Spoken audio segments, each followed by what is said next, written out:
just want to remind the board and community that parent-teacher conferences are March 20th from 11 a.m. to 3 p.m. Elementary school families are invited to schedule the conference online. Central Middle School will be using an open schedule parent-teacher conference again this year. Second trimester report cards were sent out today via email, and families should request a physical copy of this as well. Thank you to Vernon team for making that happen for us. Now I'd like to throw it to Kelly for information on Panorama. So Panorama is a student success platform that we are going to start using in the fall. So right now, we're working with the integration process. Vern and Angie and his team, we're working to integrate our existing data. And we'll be using that to help support our MTSS process for both academics and behavioral. And it provides a really nice overview of students in the area of SEL, academics, behavior, and attendance. So we'll have all of our Power School data, all of our assessment data, our social emotional screeners, all of that data will be in one place, and we'll be able to use that on teams and with eventually individual teachers will be able to use it as well, but we're starting with our teams. And so we'll be working on that and learning that process with our leadership, our MTSS leadership team this spring, and we'll do some work in the summer as well. But I just want to thank Vern and Angie for being so great with the tech integration part, because that's a lot of work on the back end. So we're in the process of planning all that. We're also excited to announce that based on feedback from teachers, we're moving forward field testing 2 new reading programs, Amplify CKLA and HMH into reading in our K-5 classrooms.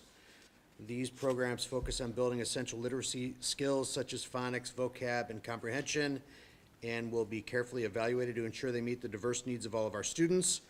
As we continue this process, we're committed to developing a cohesive literacy curriculum that supports teachers and provides our students with a strong foundation in reading and writing. So Carrie has been working very hard on that in the wake of the results from the board survey. So appreciate that work, Carrie. Is there a middle school component to that?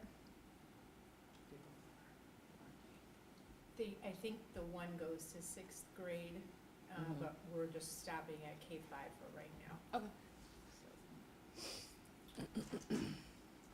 Excited to announce Central's 2026 DC trip, April 29th to May 1st, 2026. That is a year from now. We're talking about next year's trip right now, not to be confused with this year's trip that's coming up. So Central is excited to prepare for that, and parents of current 7th grade students, next year's 8th graders, are invited to a parent information meeting Wednesday at 6 p.m. So we hope you will join us as we begin preparing for another exciting DC trip.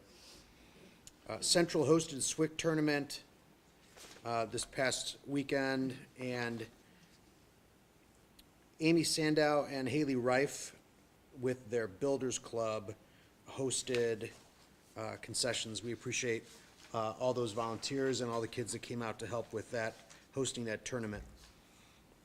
We've got a number of special events at Central coming up this month. I invite the board and public to the Central Talent Show, which will be on March 13th in the evening, and then a repeat performance on the 14th, and then the District Choir Festival on March 18th. So if you're interested in more information on those, you can check the calendar, Central's calendar, or call my office. We'll be happy to give you that information. A number of condolences this month. Eileen Von Borstel's mother passed away peacefully last week. Eileen's a 2nd grade teacher at Memorial and the president of the Teachers Union. Katie Zalko's father passed away Sunday afternoon. Katie's a 1st grade teacher at Ferrick.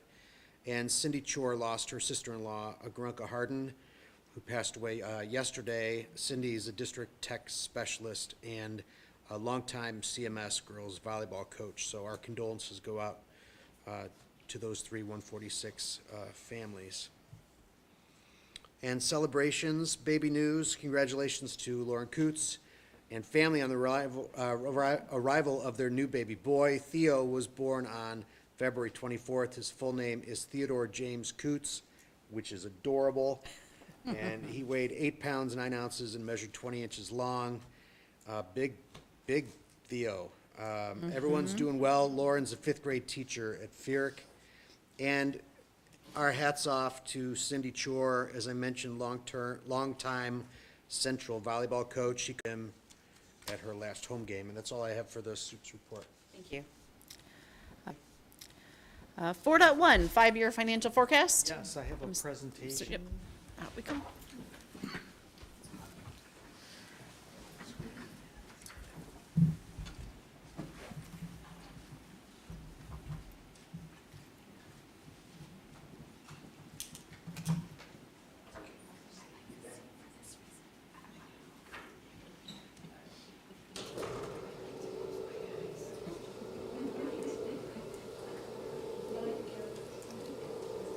Yeah, at least these.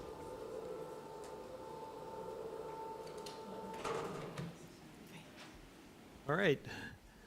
So this is the 5-year forecast.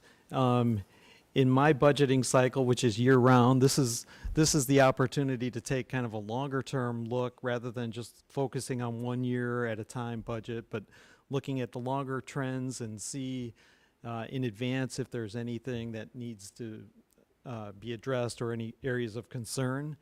So I'm going to start essentially with going through all the assumptions that I used, and then we'll look at the numbers at the end. So here is a picture of our revenue and where it comes from. And as we'll get to later, property taxes has always been our biggest source of revenue. But as recently as 5 years ago, this number was 80%. And the state number was 6 or 7%. So those two numbers, local has gone down by 10 and state funding has gone up by 10, which we view as a good thing, and we'll get into why as we go through. And then all the other numbers are much smaller. That's the revenue side. A lot of our revenue, since it is local, it is tied to the consumer price index. So we have 5 years of history here, and then the current year, and then 5 years of what I used in the projections. So the long-term average over the past 20 years is 2.5%. So that's what I have used going forward. You can see some years it's below that. We had these 2 big spike years where it was above. In 24, the levy of 24, which we'll be receiving this year, that number is 3.4%. And we already know next year's number, which will be 2.9%. So I'm using those actual numbers for the next 2 years and then the long-term average going out beyond that. New property is also a component of property taxes. You could see in the way back, it was nearly $5 million a year. We had the year that the TIF expired, which was a big spike, and that's what allowed us to implement full-day kindergarten. And then pretty much all the other years, it's been a very low amount, so it's a small amount of additional income. So I'm using 500,000, which is the recent longer-term average. Evidence-based funding was put into place in 2018, and there's 4 tiers.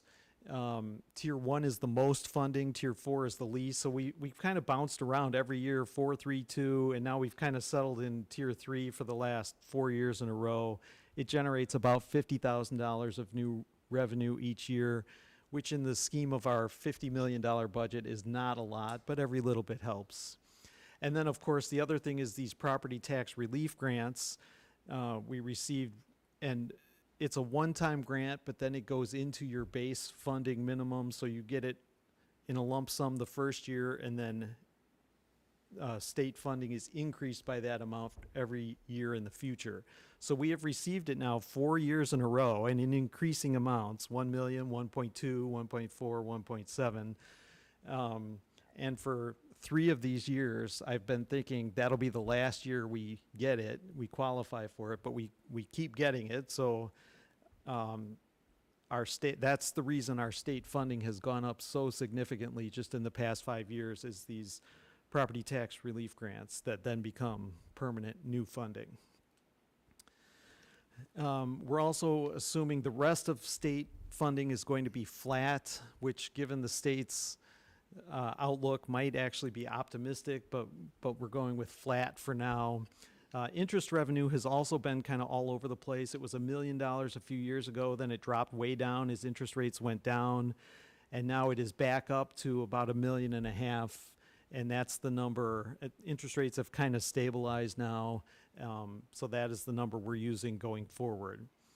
And then as part of the property tax relief grant, we have to abate our property taxes for 2 years. So each of the 4 property tax relief grants have caused us to abate for 2 years. So the 2 million and the 2.2 for year 24 are on the agenda for approval later tonight. So we have been abating a lot of tax money, and which is a good thing. We're replacing local taxpayer funds with state funding. On the expense side, unlike revenue, which has changed over time, the expenses have stayed pretty steady over time. Salaries and benefits are the 2 biggest components of our budget, which is about 3/4 of our budget, and then the rest is smaller amounts. So in coming up with projections, we have negotiated agreements that have salaries in there already for some of the groups, so I'm using what's already out there.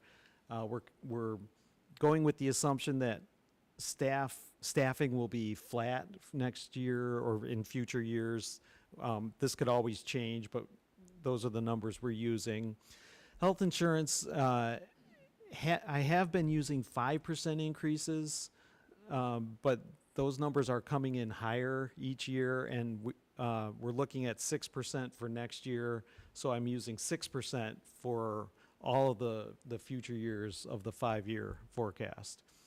And then all the other categories, I'm generally leaving equal to CPI, the 2.5%, so purchase services, supplies, those kinds of things, except for transportation. That's another one where costs are going up faster than CPI.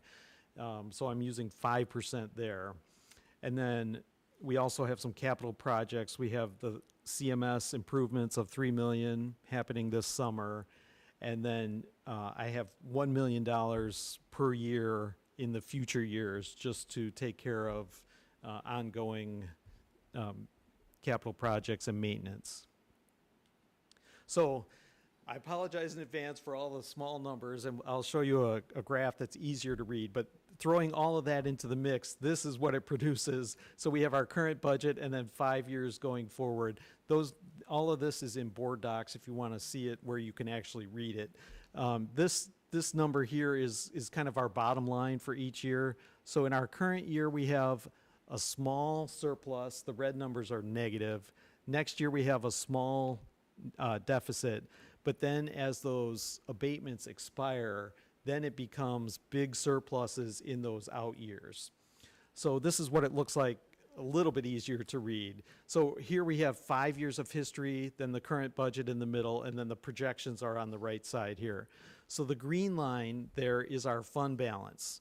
What is left over, revenues minus expenses over all the years, that's our existing fund balance. The lower of these 2 lines is 50% of the fund balance. That's in our board policy that we will never let our fund balance go below 50% of our expenses. So that's how far above we are. The second blue line is actually 85% of our fund balance. You could call the lower line more of our emergency, like if we ever let it get that low, then we're kind of in trouble. The 85% is more of our realistic goal. So you could see, looking historically, we're pretty close to that line. And then as we go into the future, it actually expands as the abatements go away and the effects of the increased state funding come in. So just some observations. So we have the 4 different abatements for 2 years each, $7.8 million in extra state funding from those property tax relief grants. We have been spending some of our fund balance on capital improvements as opposed to taking on new debt or anything like that. And so the bottom line of all of this is that it's break even near term this year, next year, and then surpluses going out beyond that. And of course, that is just if we let everything ride as it currently exists. Usually we make plans in between, but this is really just a way to see, are we on the right track? And the district definitely is. We are in good financial shape. And that's all I have. Does anybody have any questions? All right, thank you.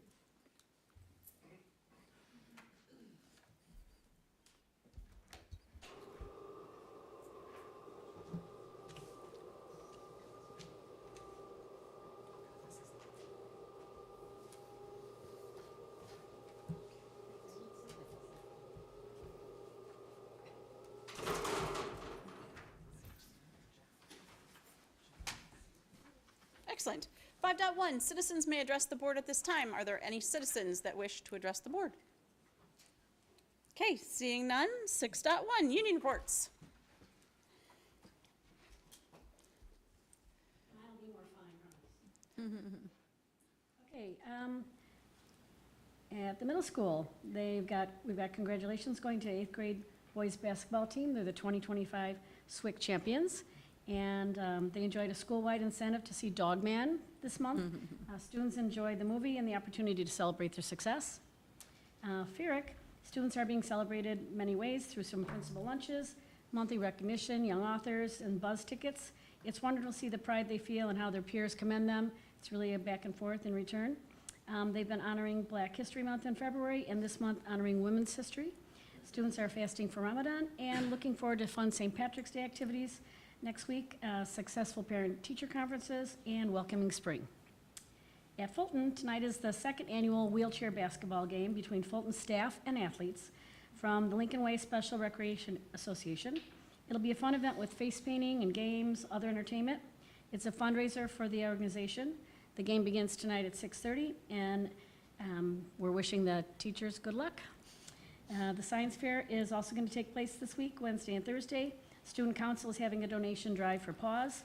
They're doing this in memory of our wonderful retired peer professional, Nancy Maslowski, who passed away last Christmas Day. Cruz is having a readathon. Students are logging the reading minutes and raising funds for the school. They're able to earn prizes for reading, and they're collecting donations. The Student Council collected over $1,200 that was donated to the Pasadena Animal Humane Society in California.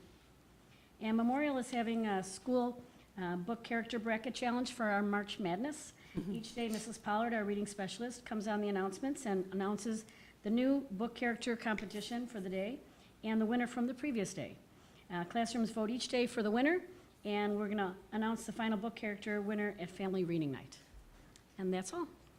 Thank you.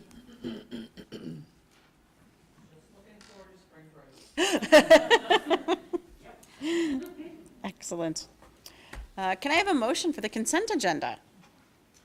I move that the Board of Education approve consent agenda items 7.1, approval of minutes, 7.2, approval of closed session minutes, 7.3, approval of the destruction of closed session tape, 7.4, approval of financial items, and 7.5, approval of personnel items as presented. Is there a second? Is there any discussion? Secretary, please call the roll. Shalata. Yes. Amanek. Yes. Dunlop. Yes. Lloyd, yes. Barry. Yes. Denza. Yes. 7.6, approval of the 2025-2026 school calendar. Yes, thank you to the board and to the calendar committee for your patience. The way school calendars overlay with the year calendar usually prevents a couple, or provides a couple challenges, but next year in particular, it seems to really be challenging to get a characteristic school calendar. So I think I confidently say that neither the calendar committee nor the administration nor the Board of Education is particularly delighted with the calendar we're proposing for next year.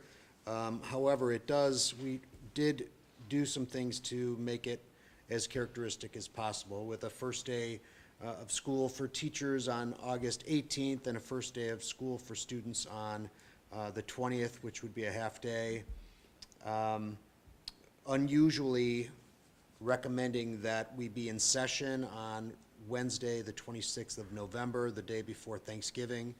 That has traditionally been a non-attendance day for students and staff.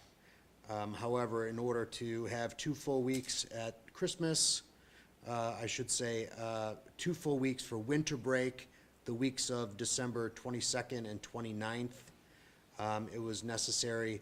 And then another unusual novelty, I guess I should say, for next year is the last day of school. If no emergency days are required, the last day of school will be in May, which is, only a day or two different than typical, but traditionally our last day of school is in single-digit June. So that's a summary of it. Appreciate the board staying with us through a number of different versions, but that is option 1 in board docs for you, and that's the calendar that I'm recommending that you adopt tonight.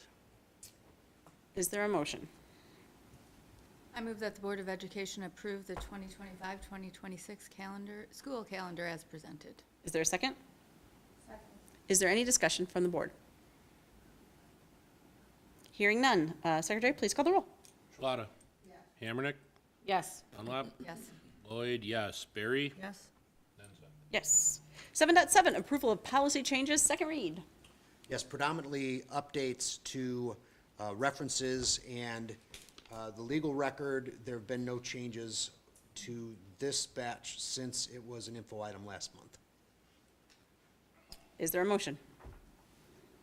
Go ahead. I move that the Board of Education approve the revised policies as presented. Is there a second? A second. Any discussion? Secretary, please call the roll. Shalata? Yes. Hammernick? Yes. Dunlap?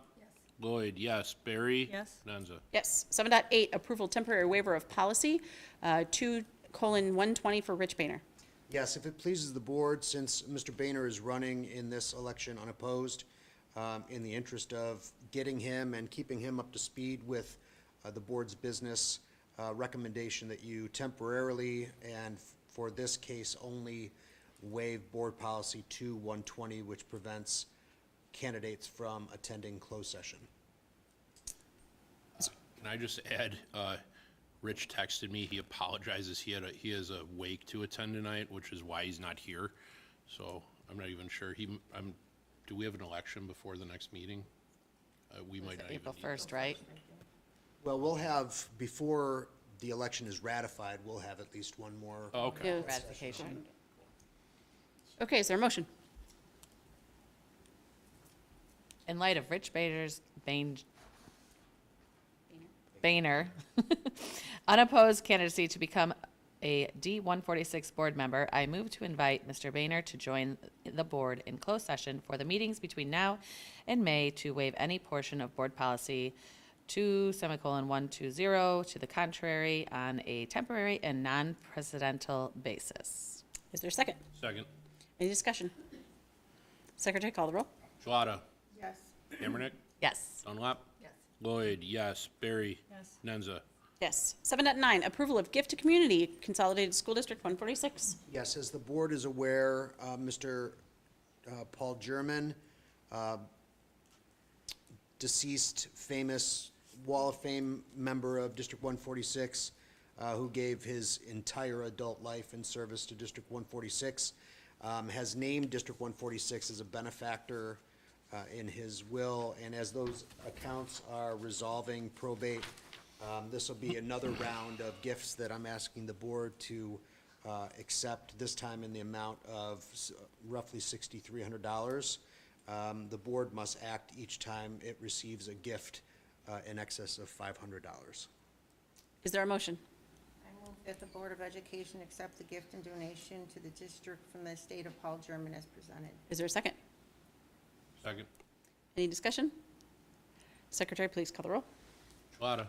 Yes. Hammernick? Yes. Dunlap? Yes. Lloyd, yes. Barry. Yes. Menza. Yes. 7.10, the first resolution for abatement. Yes, as part of the property tax relief grant, we have to abate 2 years of property taxes. And so this is, the first resolution is the abatement of the second year of last year's property tax relief grant. Excellent. Is there a motion? I move that the Board of Education approve the resolution authorizing the abatement of a portion of the taxes heretofore levied by Community Consolidated School District 146, Cook County, Illinois, in connection with the receipt of a property tax relief grant fiscal year '24. Is there a second? Second. Any discussion? Secretary, please call the roll. Shalata? Yes. Hammernick? Yes. Dunlap? Yes. Lloyd, yes. Barry. Yes. Menza. Yes. 7.11, the second resolution. Yeah, I apologize for the lengthiness of the the attorneys, but this is year one of the newest property tax relief grant. Excellent. Is there a motion?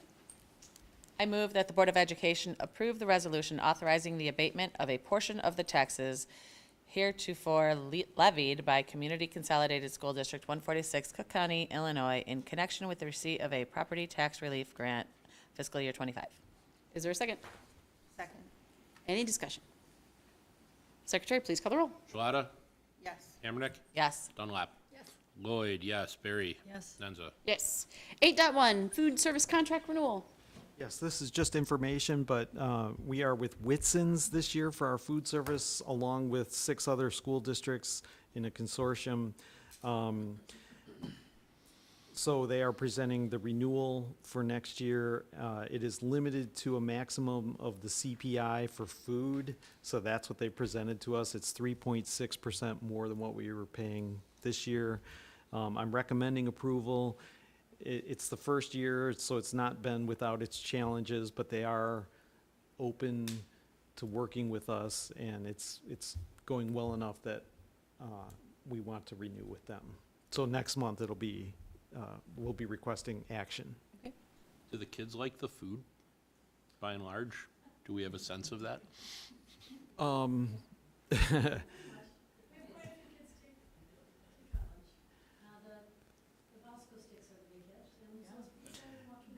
So, I mean, it, just like anything, some things are a big hit, some things less Sure. popular, And so we work with them, and we say, not ever again with this, and more of this, and, you know, Okay. it gets tweaked over time.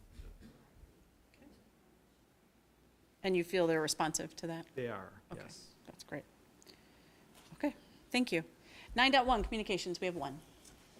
Board of Education, Administration, and staff of School District 146, I deeply appreciate your kind gesture of sending a sympathy arrangement for John's services. It will be a lasting reminder of John. John loved his District 146 family, and he felt so fortunate to work with so many amazing people. Thank you for all of the support you gave to us during John's cancer battle. It meant so much. From Linda Marquez. Can I have a motion to go into closed session, please? I move that the Board of Education enter into closed session to discuss personnel and collective bargaining matters. Is there a second? A second. Discussion. Secretary, please call the roll. Shalata? Yes. Hammernick? Yes. Dunlap? Yes. Lloyd, yes. Barry. Yes. Menza. Yes. We're in closed session. There will be no action following closed. Thank you, everybody.